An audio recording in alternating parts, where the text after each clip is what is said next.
दुश्मनों की गोलियों का सामना हम करेंगे। आज़ाद थे, आज़ाद है और आज़ाद ही रहेंगे। जय हिंद साथियों, स्वागत है आपका अपने YouTube channel long walk GK में। आज हम बात करने वाले हैं गिलुंड और बागोर सभ्यता के बारे में बात करूंगा और एक एक बात है वो आपके जहन के अंदर बैठा कर ही छोड़ूंगा। अगर आपने अभी तक वीडियो को लाइक नहीं किया है तो एक लाइक कर देना, क्योंकि आज यही है वो गिलुंड और बागोर सभ्यता है वो आपकी अंगुलियों पर याद करा कर ही छोड़ूंगा। तो चलते हैं हमारे वीडियो पर। सबसे पहले गिलुंड सभ्यता है वो हमें पता होनी चाहिए कि कहाँ पर है ये सभ्यता, कहाँ पर थी। तो ये सभ्यता राजसमंद में थी। कहाँ पर थी? राजसमंद में थी। दोस्तों अब बात करते हैं कि इसकी खोज है वो किसने की थी। खोज है वो किसने की थी? खोज है वो 1957 और 58 में बीबी लाल ने की थी। 1957 और 58 में बीबी लाल ने की थी। किसने की थी? बीबी लाल ने की थी। किसने की थी? बीबी लाल ने की थी। और यह बनास नदी के किनारे, बनास नदी के किनारे, बनास नदी के किनारे, बनास नदी के किनारे, बनास नदी के किनारे। मैंने सबसे पहले आपको बताया है कि बै से आपको दो बातें याद रखनी है। बै से एक तो इसकी खोज है वो बीबी लाल ने 1957-58 में की थी और यह बनास नदी के किनारे राजसमंद में स्थित है। इतनी बातें आपको याद होनी चाहिए। उसके बाद में आगे बढ़ते हैं साथियों। तो उसके बाद में आपको याद होना चाहिए कि स्तंभ गर्त के प्रमाण कहाँ पर मिले हैं। ये प्रश्न अक्सर परीक्षा में पूछा जाता है कि स्तंभ गर्त के प्रमाण है वो कहाँ पर मिले हैं। और आपको याद रखना है कि सरसों के दानों के प्रमाण, सरसों के दाने के प्रमाण है वो, दाने के प्रमाण है वो कहाँ पर मिले हैं। तो इसी से मिले हैं। तो स से आपको दो बातें याद रखनी है और बै से आपको दो बातें याद रखनी है। स्तंभ गर्त के प्रमाण है वो कहाँ पर मिले हैं। तो इसी गिलुंड सभ्यता से मिले हैं। सरसों के दानों के प्रमाण कहाँ से मिले हैं? तो इसी गिलुंड सभ्यता से मिले हैं। और आपको याद रखना है कि यहाँ के उद्योगों में पत्थरों का, यहाँ के उद्योगों में पत्थरों का होता था प्रयोग।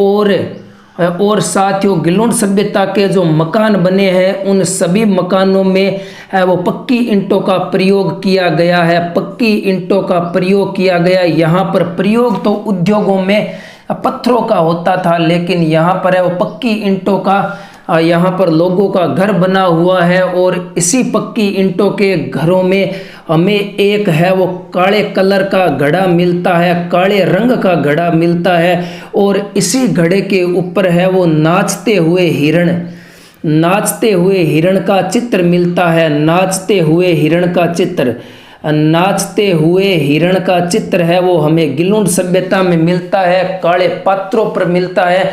गिलुंड सभ्यता में बड़े बड़े काले पात्र मिले हैं। उन पात्रों पर है वो हिरण के नाचते हुए, हिरण के नाचते हुए का अंकन किया गया है। अगर आपसे पूछ ले कि काले पत्रों पर हिरण के नृत्य करते हुए, हिरण का नृत्य करते हुए ये अंकन है वो किस सभ्यता में हमको देखने को मिलता है? तो इसी गिलुंड सभ्यता में मिलता है। तो आपको दोस्तों, आपको गिलुंड सभ्यता के बारे में सबसे पहले ये बात याद रखनी है कि यह सभ्यता राजसमंद में थी और राजसमंद में थी और बनास नदी के किनारे थी। बीबी लाल ने इसकी खोज 1957-58 में की थी। से आपको दो बातें याद रखनी है। स्तंभ गर्त के प्रमाण, सरसों के दानों के प्रमाण, दो बात हो गई। उसके बाद में आपको ये बात याद रखनी है कि यहाँ पर उद्योग था, उस उद्योग में पत्थरों का प्रयोग होता था। लेकिन यहाँ के लोगों के जो घर बने हुए थे वो पक्की ईंटों के बने हुए थे। और उन्हीं घरों में क्या होता था कि काले रंगरा बड़ा बड़ा घड़ा होता, वह घड़ार माथे के होता, नाचते हुए हिरण का चित्र हमको देखने को मिलता है। तो दोस्तों ये सभी बातें आपको है वो याद होनी चाहिए। अब बढ़ते हैं हमारी अगली सभ्यता के बारे में। तो साथियों अब हम बात करते हैं बागोर सभ्यता के बारे में। परीक्षा की दृष्टि से बहुत ही महत्वपूर्ण सभ्यता का नाम आता है, वो सभ्यता है बागोर सभ्यता। तो दोस्तों मैं आपको एक एक बातें है वो याद कराने की पूरी कोशिश करूंगा। बागोर सभ्यता के बारे में बात करते हैं। दोस्तों ये बागोर सभ्यता थी। सबसे पहले आपको ये पता होना चाहिए कि ये बागोर सभ्यता है वो कहाँ पर थी। बागोर सभ्यता का नाम आए तो सबसे पहले आपको याद रखना है भीलवाड़ा। भीलवाड़ा में बागोर सभ्यता थी और किस नदी के किनारे? कोठारी नदी के किनारे। कोठारी नदी के किनारे, कोठारी नदी के किनारे बागोर सभ्यता थी भीलवाड़ा में। और इसका उत्खनन है वो किसने किया था? इसका उत्खनन है वो 1967 से 69 में किया था वीएन मिश्र व और वीएन मिश्र ने तो किया ही था, उसके साथ में एक बंदा आता है एलएस लेस आता है। लेस जर्मनी से चलकर आता है बागोर सभ्यता को खोजने के लिए, क्योंकि लेस को यही सभ्यता दिखती है कि भारत में प्राचीन पशुपालन के प्रमाण है वो कहाँ पर मिलते हैं, तो इसी बागोर सभ्यता में मिलते हैं। इसी बात को ध्यान में रखते हुए एलएस लेस आता है, जर्मनी से चलकर आता है इस सभ्यता की खोज करने के लिए। अब मैं आपको एक एक बातें हैं वो आपको हाथों पर याद कराने वाला हूं, तो आप दोस्तों तैयार रहे मेरे साथ में। सबसे पहले आपको ये बागोर सभ्यता भीलवाड़ा में कोठारी नदी के किनारे इसका उत्खनन है वो 1967 से 69 में वीएन मिश्र व एलएस लेस जर्मनी ने किया था। और दोस्तों आगे बढ़ते हैं। दोस्तों सबसे पहले हमें यह पता होना चाहिए कि भीलवाड़ा का नाम आया है।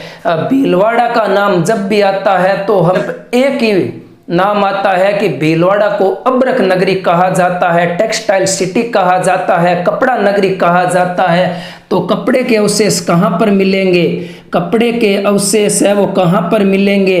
तो यहाँ पर ही मिलेंगे बागोर सभ्यता भीलवाड़ा में। कपड़ा पहन लिया, कपड़ा पहना गया, बाद रामायण आभूषण भी पहनना पड़ी, तो हाथ और कान में कांच के आभूषण है वो कहाँ पर मिले हैं? बागोर सभ्यता भीलवाड़ा में। कपड़े पहनने के बाद में हम हाथ और कान में कांच के आभूषण, हाथ और कान में कांच के आभूषण है वो हाथ और कान में कांच के आभूषण पहनेंगे तो कपड़े के अवशेष और हाथ और कान में कांच के आभूषणों का प्रमाण है वो कहाँ पर मिला है हमें? तो इसी बागोर सभ्यता से मिला है। ये सब बातें मैं आपको एक साथ में रखने वाला हूँ, जिससे आपको जब भी आपकी परीक्षा होगी तब भी ये मेरी बातें आपको याद आएगी कि मैंने बताया था कि भीलवाड़ा कपड़ा नगरी है। कपड़े के अवशेष कहाँ पर मिले? यहीं पर मिले। कपड़े पहनने के बाद में आदमी या औरत है वो कुछ जगह तो जो डामोर सभ्यता है उस डामोर सभ्यता में पुरुष भी महिला के साथ में गहने पहनते हैं। तो फिर यहाँ पर क्या होता है? हाथ और कान में कांच के आभूषण के अवशेष है वो कहाँ पर मिलते हैं? बागोर सभ्यता से मिलते हैं।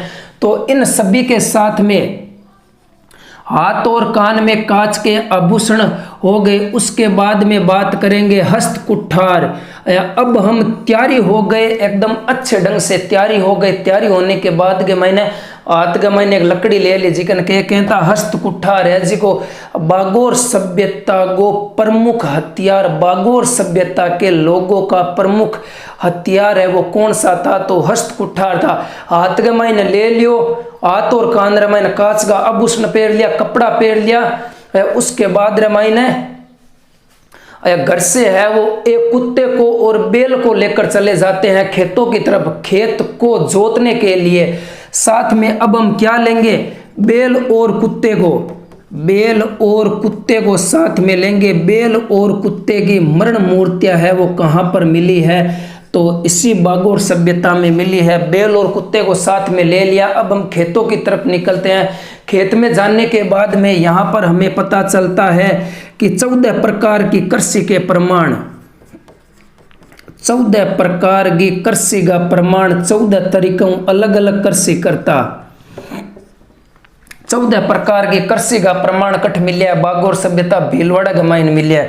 और बात करा आगे कि प्राचीन पशुपालन के प्रमाण, प्राचीन पशुपालन के प्रमाण है वो, प्राचीन पशुपालन के प्रमाण है वो कहाँ पर मिलते हैं? एक बागोर सभ्यता भीलवाड़ा में मिलता है, तो एक आदमगढ़ मध्य प्रदेश में मिलता है, एक और कहाँ पर मिला है?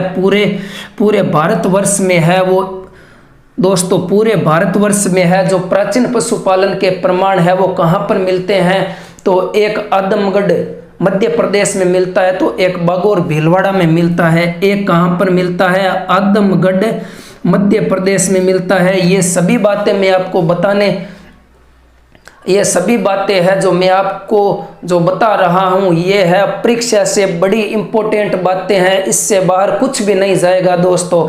तो आपको प्राचीन पशुपालन के प्रमाण है वो कहाँ पर मिले हैं? भागोर सभ्यता भीलवाड़ा। 14 प्रकार के कृषि का प्रमाण कट मिले है तो 8 ही मिले भागोर सभ्यता भीलवाड़ा रामायण है। औजार चाहिए खेत को जोतने के लिए, हमें औजार चाहिए जो पुराने मतलब पाषाणिक दोस्तों, पाषाणिक काल के औजारों का विशाल भंडार है वो कहाँ पर मिला है? औजारों का विशाल भंडार है वो कहाँ पर मिला है? तो यहीं पर भागोर सभ्यता भीलवाड़ा में औजारों का विशाल भंडार मिला है। और यहाँ पर है जो मांस के बुने जाने के प्रमाण मिले हैं, और यहीं पर हमको मिलते हैं, यहीं पर हमको है वो जली हुई हड्डियों के 5 नर कंकाल भी हमको यहीं पर मिलते हैं। जली हुई हड्डियों के 5 नर कंकाल है वो हमको यहीं पर मिलते हैं। तो दोस्तों ये सभी बातें आपको याद होनी चाहिए आपकी अंगुलियों पर। साथियों एक बार इन सभी सभ्यता का है जो गिलुंड और भागोर सभ्यता के एक बार फटाफट रिवीजन हो जाए। गिलुंड सभ्यता राजसमंद में बनास नदी के किनारे बीबी लाल ने इसकी खोज 1957-58 में की थी। और आपको वैसे 2 बातें याद रखनी है। गिलुंड सभ्यता में बीबी लाल ने खोज 1957-58 में बनास नदी के किनारे शहर से आपको 2 बातें याद रखनी है। सरसों के दानों के प्रमाण और स्तंभ गर्त के प्रमाण है वो यहीं पर मिले हैं। तो यहाँ पर क्या होता था, उद्योग में पत्थरों का प्रयोग होता था, और लेकिन यहाँ के लोगों के मकान है वो पक्की ईंटों के बने हुए होते थे। हमें जाते हैं तो घर में जाने के बाद में हम सबसे पहले पानी मांगते हैं, तो पानी मांगने के लिए यहाँ पर एक है वो काला बड़ा पात्र होता था, और उसी काले बड़े पात्र पर है वो नाचते हुए हिरण का अंकन है वो इस सभ्यता में देखने को मिलता है। गिलुंड सभ्यता राजसमंद रामायण है।